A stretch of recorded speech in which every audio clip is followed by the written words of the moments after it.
rezeki dari Allah. Enggak ditanyakan dulu pada yang berwajib, enggak ditanyakan dulu kepada tetangga-tetangga, jangan-jangan ada orang ketinggalan barangnya di situ.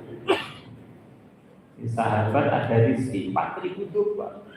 Dan domba Arab itu yang sekarang diimpor-impor di Indonesia di antara namanya domba awasi.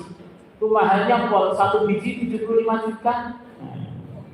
Nah, ini domba Arab, Masya Allah, 4.000 lagi. Anggap saja harganya 2 jutaan itu sudah 8 miliar. Maka Nabi bersabda, itu adalah rezeki yang Allah kirim kepada kalian. Baru akhirnya sahabat tadi berani memiliki domba yang jumlahnya 4.000 domba. Agama Islam itu solusi melarat jurusan surga, kaya jurusan surga, susah jurusan surga, bahagia jurusan surga. Lah kehidupan kita ini biasanya muter-muter, pernah kaya, pernah miskin, pernah sumpah, pernah marah, pernah gembira. Kalau semuanya mengamalkan Islam sukses terus.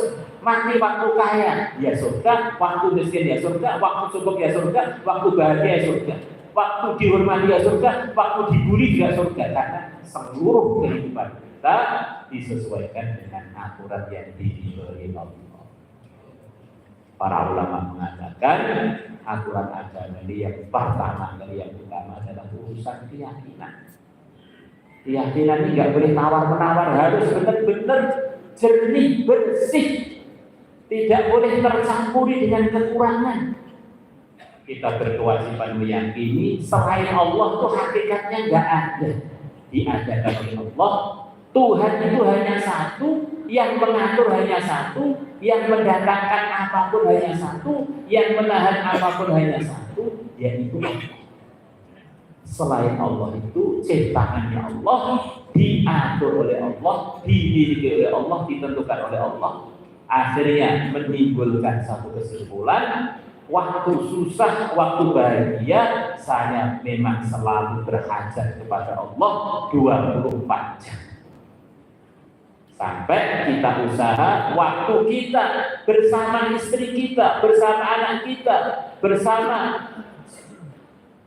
sanak kerabat kita dalam kondisi bahagia, hati kita harus selalu mengatakan, saya walaupun dalam suasana yang begitu aman tentram ini, kalau nggak ditolong oleh Allah, saya akan hancur. Begitu pula kalau kita di lautan, tiba-tiba kapal kita pecah, kita terombang-ambing di lautan, hati kita harus mantap. Kalau saya ditolong oleh Allah, maka walaupun di tengah lautan akan ada solusi dari kesulitan-kesulitan yang sedang saya jalani. Waktu suka duka, hati itu hanya bergantung kepada Allah. Akhirnya hidup itu nyaman para hadirin para hadirat, karena tahu bahwa segalanya sumbernya dari yang maha satu, dari Allah saja. Kalau Allah sudah tolong saya, sudah beres segalanya.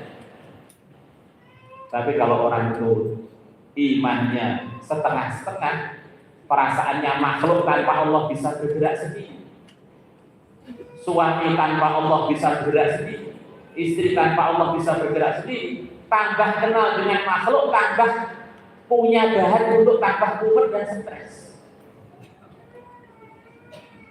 Karena perasaannya ini keluarganya bisa buat begini, ini bisa buat begini, ini bisa buat begini. Akhirnya hidup otak dia ini pusing terus.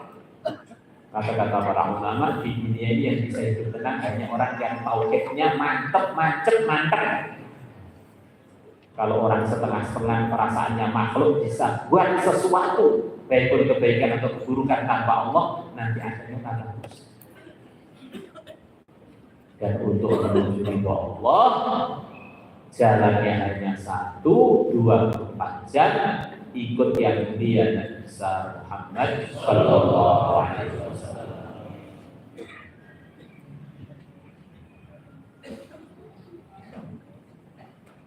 Bergembira dengan kedatangan Nabi, belum cukup. Jika bin amril muta', kami siap untuk mentaati Tuhan kapanpun, dimanapun, untuk urusan apapun. Inilah sikapnya sahabat manusia terbaik yang pernah ada di dunia ini.